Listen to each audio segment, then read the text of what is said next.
गावामध्ये काही ठिकाणी बोगस वोटिंग केले जाते, त्या संदर्भात आपण काही करणार आहात का?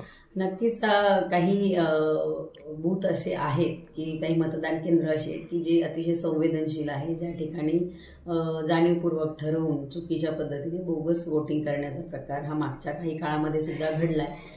ते आयडेंटिफाय करून त्या ठिकाणी आम्ही मागणी करतोय माननीय जिल्हा पोलीस अधीक्षकांना की त्यांनी त्या ठिकाणी पोलीस बंदोबस्त कडक ठेवला पाहिजे आणि कागदपत्रांची सुद्धा ते कसून चौकशी झाल्यानंतर कसून पाहणी झाल्यानंतरच मतदारांना त्या ठिकाणी मतदानासाठी आत सोडलं पाहिजे. कारण असे प्रकार काही बूथवर होत आहेत, सगळ्या ठिकाणी नाही पण काही मोजकी अशी ठिकाणं आहेत ज्या ठिकाणी एकाच व्यक्ती 20-20 वेळा 15-15 वेळा मतदान करतो.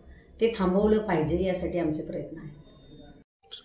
आणि बुलढाणा विधानसभा मतदारसंघातील सुजाण सुज्ञ नागरिकांनाही मी विनंती करेल, मतदारांनाही विनंती करेल की आपण ज्या मतदान केंद्रावर त्या ठिकाणी मत देण्यासाठी जात आहे तिथे कुठेही असा प्रकार आढळत असेल, बोगस वोटिंगचा प्रकार आढळत असेल, कुठलंही छेडछाड होते असा प्रकार आढळत असेल तर कृपया आमच्या किंवा पोलीस प्रशासनाच्या स्थानिक अधिकाऱ्यांच्या लक्षात आणून द्या.